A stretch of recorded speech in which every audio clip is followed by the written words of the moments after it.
Kalimat ini adalah kalimat super. Allah bikin surga juga demi kalimat ini.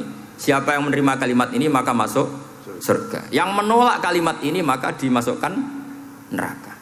Dan kalimat ini andaikan ada orang kafir 70 tahun kemudian dia melafadzkan la ilaha illallah Muhammadur Rasulullah, maka semua kekafirannya dihilang dia.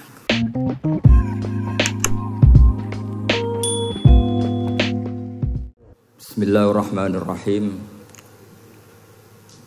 Tabarakalladzi nazzalal furqana ala 'abdihi liyakuna lil 'alamin nadhira. Allahumma shalli wa sallim ala sayyidina Maulana Muhammad wa ala alihi wa sahbihi wa barik wa sallim asma'in amma ba'du. Dulu saya di Sarang itu pernah rois takrib, rois Fathul Mu'in. Tapi yang menjadi saya tambah alim itu gara-gara gejolokan bapak begini. Hak dhisik ana wong imami saking semangate ngapalno hal ataka haditsul ghasyiyah Jumat-Jumat itu. Karena dia ingin keren ya pakai surat panjang gitu. Terus dia datang ketika takbir langsung baca Bismillahirrahmanirrahim hal ataka haditsul ghasyiyah. Makmumnya bilang subhanallah. Karena dia agak pede dengan surat yang panjang diganti qul ya ayyuhal kafirun. Makmumnya masih bilang subhanallah. Sampai berkali-kali diganti surat kulhu, ya makmumnya tetap bilang subhanallah. Karena nggak tahu caranya mengingatkan kalau imam itu tidak baca Fatihah. Karena ada satu cara yaitu kon ngelingno ngangge napa? Subhanallah. Akhirnya wonten makmum sing nekat ora maca Fatihah.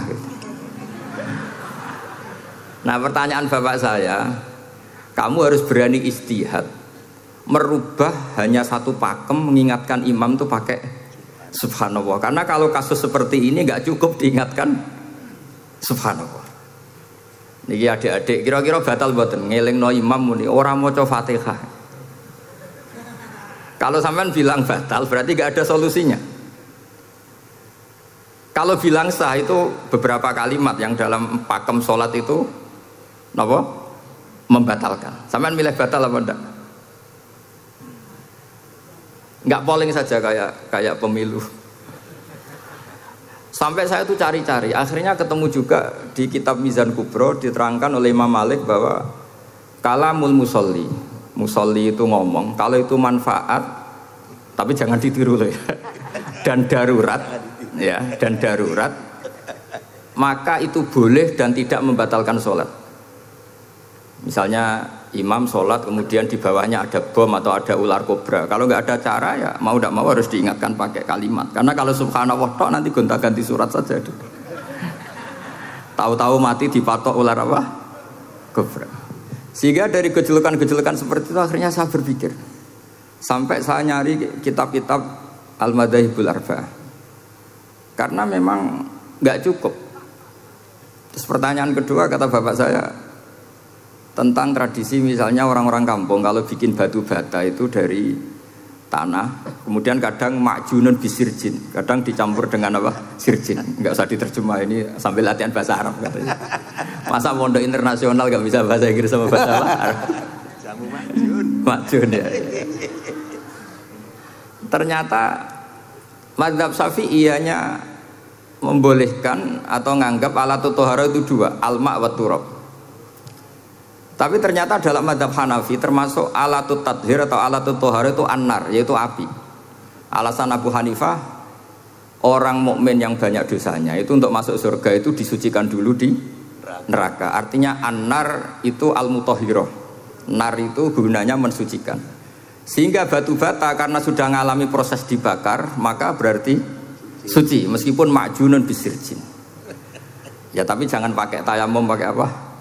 Nah, jadi kalau anda mandi junub atau nggak punya wudhu, kalau nggak ada turab sama apa air, ada solusinya yaitu wudhu pakai nar. Tapi itu jelas haram itu kalau itu, karena nggak mungkin nggak ada turab, itu nggak mungkin.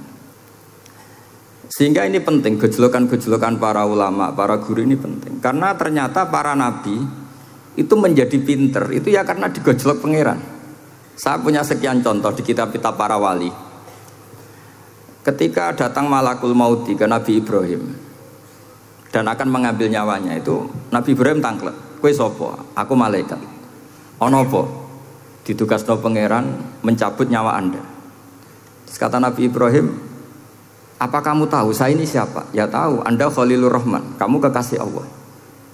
Terus kata Nabi Ibrahim, hal ra'aita habiban yumitu habibah. Masa ada kekasih membunuh yang dikasih? Pasti Anda salah. Ya karena malaikat gak pernah ngaji di sini, di progresif ini. Dia tidak bisa jawab. Akhirnya malaikatnya matur malih teng pangeran. Ya Allah, kata Nabi Ibrahim logikanya begini, wa hal ra'aita habiban yumitu habibah. Mosok kekasih kok dipateni kekasih. Terus kata Allah gini, ya sudah bilang gini sama Nabi Ibrahim, sama Ibrahim. Wa hal ra'aita habiban yakrahu ayyalqa habibah. Mosok kekasih kok ora siap ketemu sing dikasih. Akhirnya Israel datang lagi. Balik mana? Gini logikanya dibalik sekarang begini gitu. Wa hal ra'aita habiban yakrahu ayyalqa habibah. Terus Ibrahim bilang oke ya, gak masalah, sudah. Artinya apa? Kita ini diajari satu logika. Logika apa saja? Ini Allah. Sehingga ya memang normalnya hidup tuh cerdas. Kata Ghazali, cerdas nyikapi apa? Realitas. Ini penting saya utarakan. Saya punya sekian contoh kecerdasan para nabi. Saya berkali-kali cerita, nabi yang sezaman itu sebetulnya 3, tapi yang ilmunya level itu hanya 2. Karena ada yang sezaman yaitu Ibrahim dan Lut. Tentu tidak level karena Nabi Lut itu pernah keponakan Nabi siapa? Ibrahim. Kedua Nabi Musa dan Nabi Harun. Tapi ini juga agak level karena Nabi Harun jadinya Nabi itu karena proposal Nabi Musa. Jadi proposal mulai dulu ya ada. Nah, Nabi Musa kita tahu adalah al-sak. Al-sak itu kalau ngendikan itu lesannya agak cedul ya. Cedul. Ini nanya jejer ke sana. Jadi kalau nggak bisa tanya ya. Bahasa Arabnya pokoknya al-sak, cedul ya. Cedul. Karena masyhur ya kita tahu cerita itu Musa yang kecil itu sebeling. Itu nak digendong Fir'aun itu dijabuti jenggote. Padahal masih kecil. Sesuai Fir'aun curiga dasar Bani Israel. Lama-lama dia memutuskan sepatah ini aja ini jelas darah-darah Israel. Kita tahu Fir'aun adalah orang Kipti, orang Mesir. Setelah berkali-kali gitu terus tanya gini sama Asia, ini anak ini sudah bisa mikir, memang dasar Bani Israel jadi gak suka orang Kipti. Orang bah cah cilik biasa gak masalah. Singkatnya terus dites ada jamroh, ada bara api sama apel. Sebetulnya Musa ini sudah tahu mau ngambil apel, tapi kalau dia ngambil apel dibunuh sama Fir'aun berarti bisa membedakan. Akhirnya sama Jibril diarahkan ngambil apa? Api, jamroh tadi. Akhirnya agak ditelan terus menjadi lesannya apa? Cedul. Sampai sepuh jadi nabi tetap begitu. Makanya beliau ngendikan Rabbis shrahli sadri wa yassirli amri wahlul 'uqdatam min lisani yafqahu qawli. Terus proposalnya itu tadi waj'alli waziram min ahli Haruna akhi. Sebagian ayat lebih jelas lagi yaitu wa akhi Harun huwa afsahu minni lisanan fa arsilhu ma'iya rid ayyusaddiquni. Jadi dan saudara saya Harun lebih fasih berbicara daripada saya.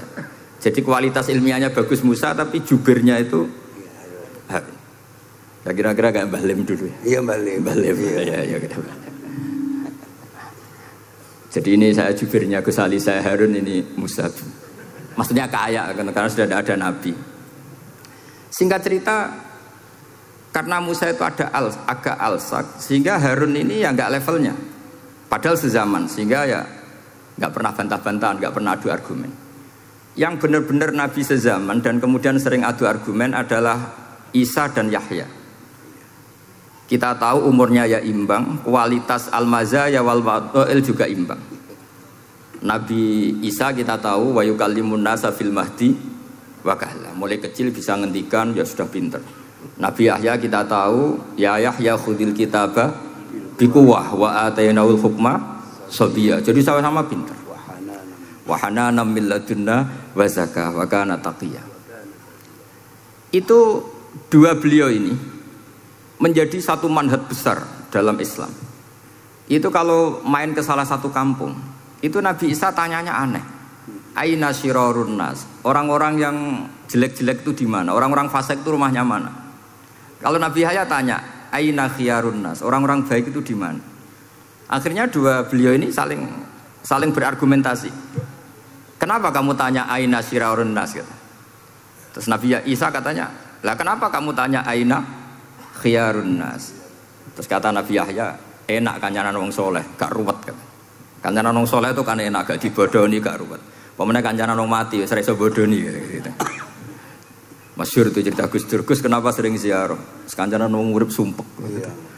Wong mati gak tau becuk. Wong mati ora tau becuk. Ini teman ziarahnya Bapak. Wong mati ora tau becuk. Ya. Itu ya ini santai-santai saja, rileks saja. Karena saya sudah tahu mau ngomong apa. Nanti kalau ingin serius ya ngaji sama saya harus khatam biar enggak jadi korban kama sayati sama kama takodam. Akhirnya Nabi Yahya gantian tanya, kenapa kamu tanya aina syirarun nas? Itu masyhur beliau. Ini dalam kitab Tabaqatul Asfiya karangan Abu Nu'aim Al-Asfihani. Riwayat Sufyan bin Uyainah gurunya Imam Syafi'i. Jawabnya Nabi Isa unik. Ana an-nabiyyu, saya ini nabi. Biman zilatit tabib. Nabi itu ibarat dokter. Udawil mardo. Di mana-mana dokter itu cari orang sakit. Makanya di NU itu banyak kiai-kiai yang nangani orang-orang fasik. Dakwah ning gone wong nakal-nakal itu ya ada khazanahnya, asal gak keterusan katut gitu saja. Jadi kalau kamu niru Gusme itu sebenarnya konsepnya satu, asal ada bukti jadi wali dan tidak katut. Kalau ndak ya sudah usah.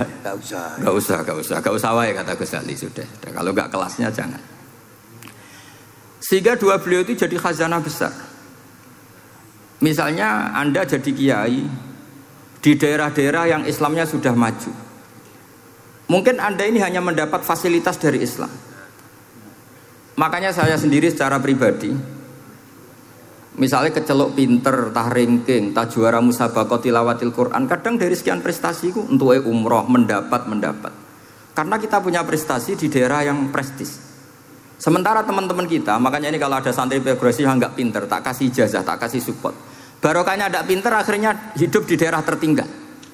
Barokahnya hidup di daerah tertinggal, Anda muassisul ma'had, Anda muassisul masjid. Sing prestasi hanya mendapat dari negara, yang tertinggal malah memberi kontribusi. Akhirnya apa? Lama-lama ini yang prestasi coro Jawa ngatok tomak. Saya dapat apa? Sementara yang di desa tertinggal, saya bisa memberi apa? Sehingga Allah bikin wong bodoh itu ada rencana besar itu kira. Yeah. Jadi mau orang bodoh itu gak ada orang-orang santri yang hidup di daerah-daerah apa? Tertinggal. Aman golek prestasi, golek umroh. Terus ambisi ngimami Masjid Haram bareng. Terus kapan dakwahnya? Karena yang diburu itu mendapat, bukan memberi.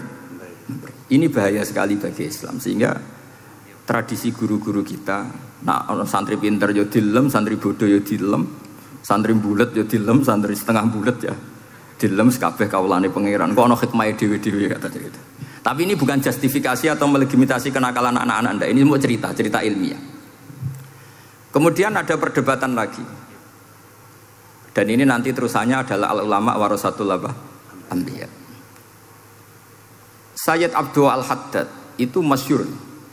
Kalau ada orang sowan ditanya, "Kiaimu nak mulang tau nangis?" Mboten nate. Lereni ngaji wong ngono iku. Atine atos gitu. Tapi Abdul Hasan Asyadzili kalau ada orang tamu tanya, "Kiaimu nak mulang tau guyu?" Mboten nate. Lereni wong ra iso syukur gitu. Jadi ini dua kutub besar. Siapa yang enggak tahu kewalian Abdul Hasan Asyadzili? Siapa yang enggak tahu kewalian Sayyid Abdul Al-Haddad? Nah ini kalau Gus Ali sudah dua-duanya guyu ya sering, nangis ya sering, sudah ini sudah makomen, ini sudah Majma'ul Bahrain kalau dalam ilmu tasawuf. Dan itu mirip perdebatan Nabi Yahya dan Nabi Isa. Nabi Yahya itu happy, hidupnya happy. Kayak bapak saya itu hidupnya happy. Zaman miskin saja gak pernah susah. Gak pernah susah ya. Bapak saya itu khasnya gak pernah susah. Mau meninggal saja masih guyon sama saya. Mau kapundhut itu seguyon kalian. Ya seneng, ya happy saja. Jadi mirip cerita Jalaluddin Ar-Rumi. Beliau mau kapundhut, muridnya nangis semua, marah-marah dia. Kamu murid-murid yang bodoh. Saya ini mau ketemu kasih kamu tangisi. Ayo joget semua. Makanya kalau ada orang mati kok ceria itu karena mazhab Jalaluddin apa? Ar-Rumi. Masyhur itu. Ini malam pengantin saya, kenapa kamu nangis? Makanya jadi mitos kalau mimpi jadi manten tuh mau mati. Karena kalau Jalaluddin Rumi istilahkan kematian itu adalah pengantin. Umar bin Abdul Aziz, salah satu khomisul khulafa masyhur itu, ketika mau kapundhut orang nangis semua juga dia marah. Memangnya saya mau kemana kok kamu tangisi? Ila khairi madhubin ila khairi rahimin, ila arhamir rahimin. Timbang kumpul kon sumpek. Atok mati katanya. Memangnya saya mau kemana kan? Ila khairi madhubin ila, ke zat yang terbaik yang kita tuju. Ini mirip Nabi Yahya. Sehingga Nabi Isa koclok, mali aroka dohikan ka'annaka ta'manu min makrillah. Kamu kok sering senyum, sering guyu, ngakak-ngakak, seakan kan kamu tuh tidak pernah akan kena siksa. Nabi Yahya gantian balas, mali aroka abisan ka'annaka taqnatu min rahmatillah. Lah kamu merengut terus koyo ora ono rahmate pangeran saja. Ini terus jadi madzhab antara Abdul Hasan Asyadzili dan Sayyid Abdullah Al-Haddad. Sayyid Abdullah Al-Haddad juga diikuti banyak kiai. Itu kalau habis sholat tuh masih susah, diterima enggak, sholat kita makbulah apa enggak, puasa kita makbul apa enggak, sujud kita makbul apa enggak. Tapi kalau Abdul Hasan Asyadzili, kalau ada orang tanya gitu dimarahin. Sujud kula ditampi boten ya Sayyid Abdul Hasan Asyadzili. Gak usah mikir ngono, ditakdir sujud wis luar biasa. Orang geruang ditakdir sujud, gak usah mikir ditampa ta ora. Loh iya, ketika kita nanti ketemu Allah, prestasi betul gak pernah sujud itu. Sebagai hamba kita bangga pernah sujud, terus gak penting ditampa ta ora. Bahkan kalau anak-anak muda ini kepengen ditampa niate elek. Ditampa digajar pangeran terus mlebu swarga terus sama bidadari gitu. Jadi muni ditampa tapi pikirannya sudah ngayal macam-macam. Kalau madzhab Abdul Hasan Asyadzili tidak. Sehingga kitab hikam, kita tahu kitab hikam itu adalah dikarang Ibnu Athaillah As-Sakandari, dia muridnya Abdul Abbas Al-Mursi, dan ini terus muridnya Abdul Hasan Asyadzili. Itu cerminan Syadziliyah murni. Ya saya ulang lagi, itu cerminan Syadziliyah murni. Sehingga beliau ngendikan masyhur itu, qalilul amali ma'a syuhudil minnah minallah khairun min kasiril amali ma'a ru'yatit taqsir. Jadi amal sedikit tapi yakin itu anugerah Allah, lebih baik beramal banyak tapi masih merasa salah karena ra ono syukure. Makanya bapak saya Gus Ali ana wong abangan gelem salat, gak tahu gak disahno sah terus. Ketika ada orang fakir marah-marah tapi rubah gedang, wes rubah gedang lah, pokoknya sah terus. Pokoknya sah terus. Ini sangat-sangat sadili berarti. Ini penting saya utarakan supaya khazanah kita itu tidak pernah habis. Karena al ulama warasatul anbiya. Nabi tidak ada warosati, tapi warasatul anbiya. Sehingga semua watak para nabi sebelum Rasulullah Shallallahu Alaihi Wasallam itu semua tercermin pada umatnya Rasulullah Shallallahu Alaihi Wasallam. Cerita paling terkenal tentu Asra Badrin. Tawanan-tawanan perang Badarin mau diapakan? Rasulullah istasyara Abu Bakrin. Terus kata Abu Bakar, itu keluargamu ya Rasulullah. Hum asyiratuka, hum aqaribuka. Ya maafkan saja. Terus ditanya Umar, menurut kamu gimana Umar? Itu kan orang-orang yang ngusir engkau ya Rasulullah. Yang dulu ingin membunuh engkau, sekarang ketangkap ya bunuh, kok repot. Apa kata Rasulullah? Masaluka ya Abu Bakrin kamasali Ibrahim isqala faman tabi'ani fa innahu minni wa man asani fa innaka ghafurur rahim. Sing prestasi ya alhamdulillah, sing ra prestasi semoga-moga pangeran akeh sepurane. Sudah gitu ya cara Gus Ali ya sih ngono kok repot. Wa masaluka ya Umar kamasalin nuh isqala rabbi la tadzar alal ardi minal kafirina dayara. Sudah habisi saja ning donya kok kafir. Tapi anehnya apa? Rasulullah akhudha bimadhabi Abi Bakar. Nabi mengambil pendapatnya siapa? Abu Bakar. Karena Nabi kena khitab anit tabi millata Ibrahim hanifah. Akhirnya terus keterusan. Akeh kiai NU nek ana umat salah dibarno nganti ra roh nak salah. Makanya kenangan saya sama Mbah Sal Mahfud karena beliau itu sepupu sama Mbah saya, Kiai Sal itu. Kata Mbah Sal gini, "Hak umpama pantes," kata beliau ini, "umpama pantes, pondok-pondok itu tak sertifikat." Kenapa, Mbah? Lah ya akeh kiai gondrong muridé kol gondrong kabeh terus kadang rapati salat jare diulang kali jogo.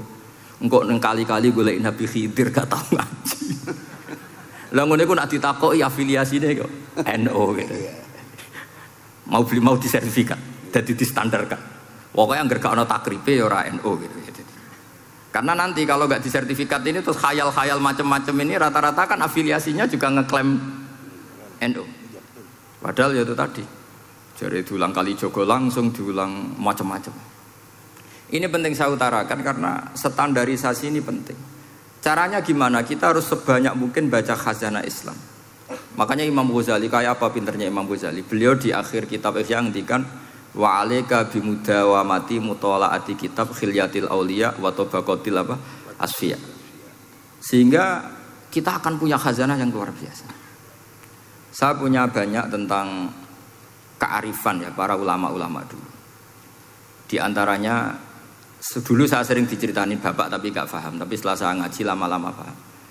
Beliau pernah didawi Badullah gini, Nur dhisik ana wong salat 2 rakaat, terus syukur akhirnya salat lagi sampai 4 rakaat. Saking syukurnya salat lagi sampai 6 rakaat. Seterusnya sampai 1000 salat. Kita tahu itu Said Ali Zainal Abidin. Jadi dia menambahkan salat itu karena iskon lillah wa syauqan lillah, mahabbatan lillah. Bukan kayak kita, karena ingin sholat 1000 rakaat dibagi sekian menit terus kenanya 2 jam. Jadi kayak kita terawih lah 20 menit, 20 rakaat dibagi sekian kenanya 7 menit. Pentingnya apa? Meskipun kita tidak akan ngalami seperti itu, tapi kita menjadi tahu ketika Rasulullah SAW ngendikan wa qurratu aini fis shalah. Bahkan Nabi kalau banyak masalah itu Nabi yataraddad, mutaraddidan di dalamnya. Setelah mutaraddidan agak panik, Nabi tanya gini sama Aisyah, Aina Bilal, Aina Bilal. Bilal kemana, Bilal kemana? Setelah Bilal notok, tok tok tok tok, ya Rasulullah as-sholat. Arifna ya Bilal, arifna ya Bilal. Saya kasih istirahat ya Bilal, saya kasih istirahat. Karena roh dunya, roh politik, roh kebudayaan, roh dulur bulet kabeh. Sing ra bulet mok sitok hubungan ambek Allah Subhanahu wa taala. Maka disebut as-sholat rohatul mukmin. Apa yang terjadi? Ashabu Rasulillah ketika Sayyidina Umar ditusuk oleh Abu Lulu Al-Majusi, tentu pakai kira-kira ya panah yang kayak pancing. Jadi kalau sudah dimasukkan kadu cabut itu sakitnya minta ampun. Apa kata Umar? Nanti cabut ketika saya sholat. Karena sekali sholat dan setelah itu dicabut nggak terasa. Ya, kalau sholat kita ada nyamuk ya sudah. Ini penting saya ceritakan sampai ada wali ditawarin Allah, silahkan masuk surga, tanya, ya Allah di surga ada sholat enggak? Kalau tidak ada sholat enggak lah katanya. Karena dia enggak bisa membayangkan nikmat tanpa sholat. Sehingga penting sekali kekaguman-kekaguman ini. Ketika Sayyidina Umar wafat, di antara yang pertama ditanyakan adalah yang bunuh saya siapa? Itu Hulamul Mughirah, Abu Lulu Al-Majusi. Beliau spontan langsung ngendikan gini, Alhamdulillah alladzi ja'ala maniyati biyadi rajulin lam yasjud laka sajdatan tuhajuni biha yaumal qiyamah. Matur nuwun Gusti, saya dibunuh oleh orang yang enggak pernah sujud. Kalau saja dia pernah sujud, saya tidak berani maksudkan dia. Jangan-jangan sujud itu engkau terima kemudian dia min ahlil jannah. Kayak apa pentingnya kenangan sujud? Rasulullah juga pernah ngendikan nanti kalau dunia sudah ruwet, as-sajdatul wahidatu khairun minad dunya wa ma fiha. Satu sujud lebih baik ketimbang dunia seisinya.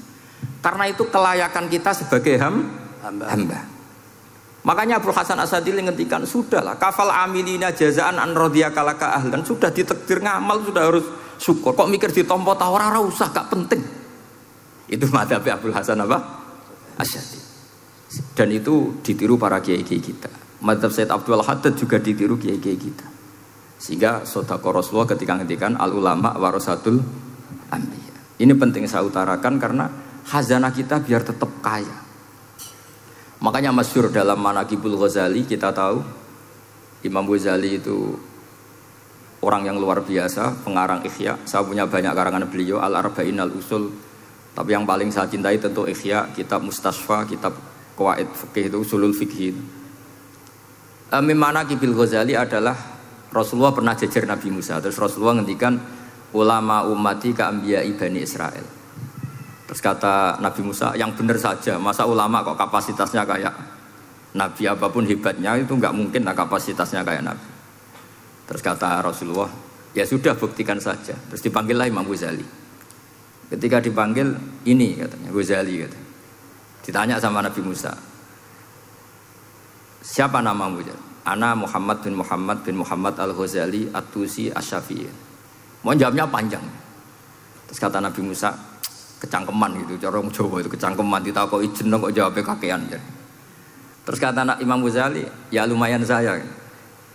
Jenengan ditanya Allah sing ya'lamus sirra wa akhfa saja jawabnya kelebihan katanya. Apa itu kata Nabi Musa? Wa ma tilka biyaminika ya Musa. Qala ya asaya atawakkau 'alaiha wa ahusyu biha 'ala ghanami wa liya fiha ma'aribu ukhra. Jadi Nabi Musa ditanya, "Sing mbok gawa iku apa ta?" Ini tongkat saya, tak pakai ini, tak pakai ini, tak pakai ini. Jadi masih banyak kelebihan jenengan timbang saya. Akhirnya fa'aqarra Nabi Musa ini ikrar bahwa benar-benar ulama Rasulillah itu keambiyai Bani apa? Israel. Jadi khazanah-khazanah kecerdasan gini ini penting. Sehingga ketika ada kemacetan fikih, ada kejumudan fikih, tugas kita adalah memecahkan kejumudan itu. Misalnya begini, ini yang sering dilakukan Bapak saya dan Gus Ali. Kancanan wong fasik hukumnya piye? Ya ora oleh, wong kok kancanan wong fasik. Tapi kalau dibalik, bina wong fasik boleh ndak? Boleh. Syaratnya bina kudu ngancani. Jadi dibelokkan gitu aja sudah rubah. Hadza huwal fiqh. Yang dikatakan fikih ya seperti ini. Tapi orang-orang yang enggak ngerti detailnya fikih, apalagi usul fikih, fikih itu menjadi rumit. Makanya ahli sunnah itu luar biasa. Ada orang mati karena narkoba atau karena apa itu? Oplosan. Itu kiai cokre. Itu kiai alim biasa datang. Itu ya biasa mempersaksikan, nggih mayite sae nggih. Nggih. Padahal orang itu enggak percaya ini orang mati cokre kok apa? Sae. Padahal dia di kiainya bilang gini, wis sae saiki wis iso nakal katanya. Maksudnya saya sudah mengakhiri semua kenakalannya lewat apa? Lewat kematian tadi. Karena itu doa Rasulullah. Rasulullah itu kalau ngedikan itu luar biasa. Allahumma ij'alil hayata ziyadatan li fi kulli khairin wal mauta rohatan li min kulli syarrin.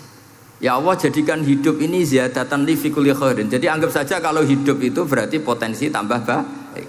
Anggap saja kalau mati itu akhir dari segala keburukan. Berarti orang cukri ini mati itu baik apa buruk? Baik, karena dia sudah tidak bisa buruk lagi. Makanya saya. Nah ini khazanah yang luar biasa. Karena tadi kematian adalah ar-rohah min kulli apa? Syarrin. Nah ini sesi kedua, mungkin ini tinggal seperempat jam atau setengah jam. Saya ini karena biasa ngomong lama. Saya mau menerangkan kalimat tauhid. Ini penting sekali. Kalimat tauhid itu kata Ibnul Qayyim Al-Jauziyah dalam kitab Zadul Ma'ad. Ini kitab kesayangan Sayyid Abdul Al-Haddad. Sampai beliau ngendikan, ya laitani minha iddatan nusakhin li uhdiyaha ila tullab. Semoga saya punya naskah banyak yang mau saya hadiahkan ke santri-santri. Saking pentingnya kitab apa Zadul Qayyim. Itu beliau mengartikan la ilaha illallah itu luar biasa.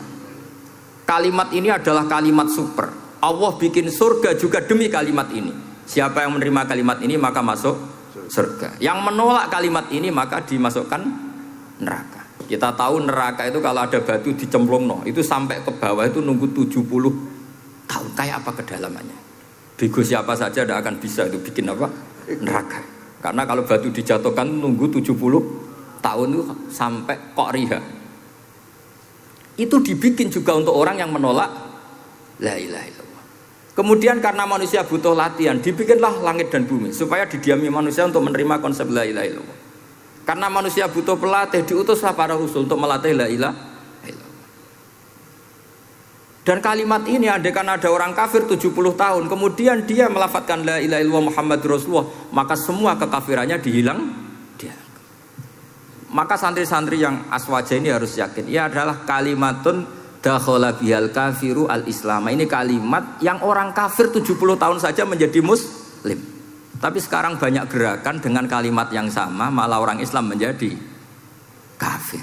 Itu kira-kira kelompok aneh napa mboten? Hanya karena la ilaha illallah banyak kelipat tok dihukumi kafir. Gara-gara la ilaha illallah pitung dina diarani kafir. Wong kalimat ini sing kafir wae dadi mukmin. Sekarang dengan kalimat yang sama yang mukmin jadi ini apa-apaan, kira-kira gitu cara madzhab ini apa-apaan. Ini penting saya utarakan. Jadi kepastian tauhid. Ngendikane pangeran kullil ladzina kafaru iyantahu yughfar lahum ma qad salaf.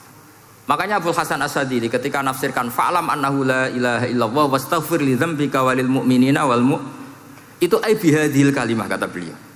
Kamu harus camkan bahwa la ilaha illallah Dan setelah itu kamu baru sah istighfar untuk kamu sendiri maupun untuk orang mukmin siapapun, mukmin mukminah. Kita tahu andaikan kita punya keluarga kafirah atau murtadah, sah nggak diistighfari?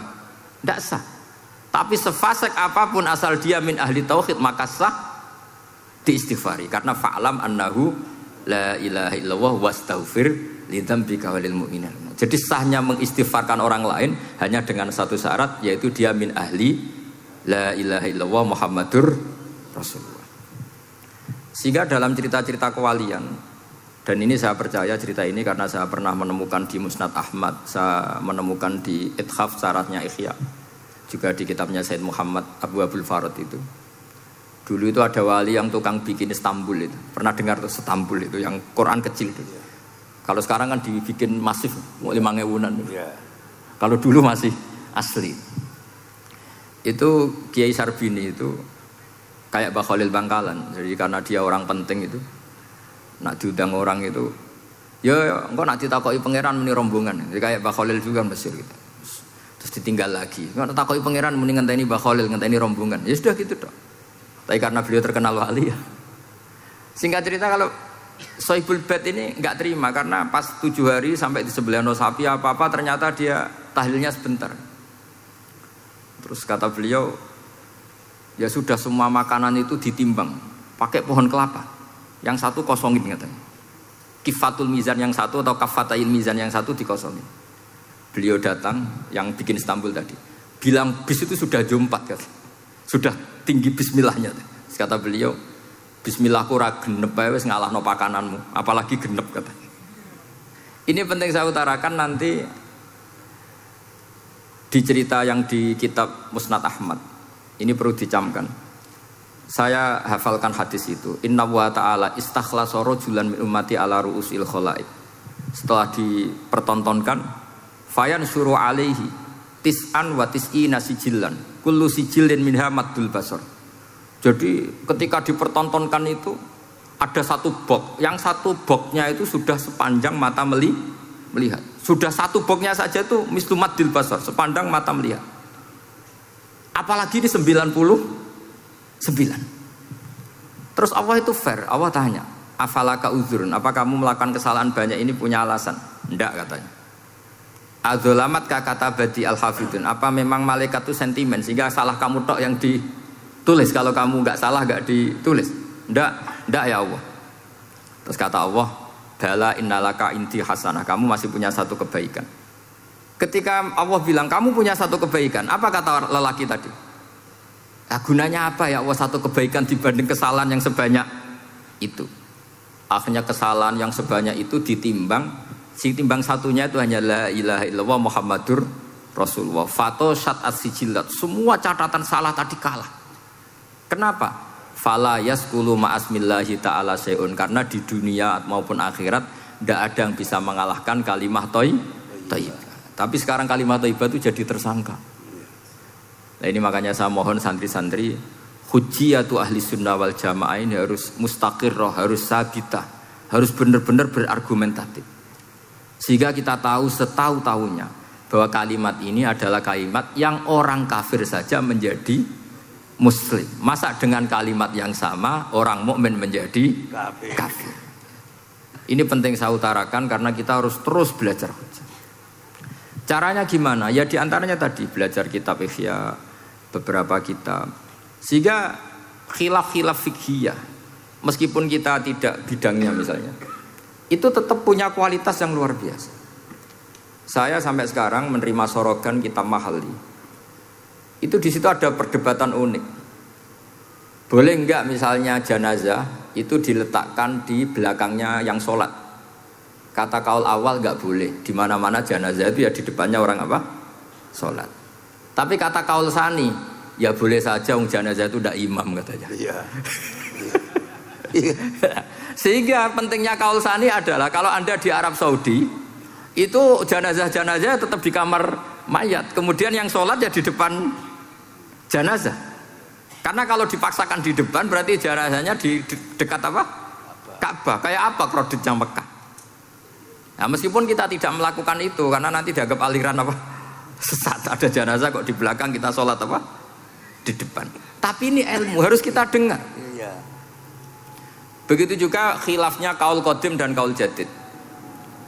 Menurut kaul jadid, yang namanya sujud itu harus 7 anggota.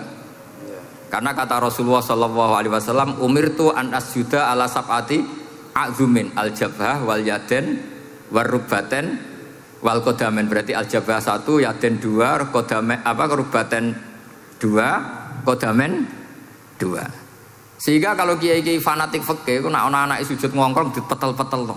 Mergo supaya 7 apa? Anggota. Tapi kata Imam Syafi'i dalam kaul qadim, kata beliau, wayah tamilu, mungkin saja sujud itu cukup pakai jabhah. Karena dalam doa Nabi itu hanya sajadalaka wajhi wa sam'i wa basori. Tidak ada Nabi dongo sajadalaka wajhi wa yadi wa rubbati wa kodami. Jadi kecerdasan ulama-ulama dulu itu luar biasa. Sehingga kalau kita baca pembanding-pembanding itu, lama-lama kita menjadi cerdas. Ini yang terakhir saya cerita tentang Imam Ghazali. Dulu banyak orang yang bermadzhab pentingnya uzlah, sehingga banyak ulama yang uzlah. Alasannya kumpul wong serepot tok, paling gak ngerasani wong lah, minimal dosanya ngerasani wong. Singkat cerita banyak ulama yang uzlah, kemudian umat ini dipimpin aliran-aliran sesat. Terus ulama yang uzlah-uzlah itu diparani sama ulama yang sudah jadi wali. Ya akalatal hasis, karena dia di hutan sehingga makannya hanya rerumputan. Tarattum ummata Muhammadin sallallahu alaihi wasallam fi aidil mubtadi'ah. Betul uzlah itu baik, tapi membiarkan umatnya Nabi dipimpin orang-orang yang sesat. Makanya kita terima kasih sekali Gus Ali ada di antara kita, membimbing kita, membina kita.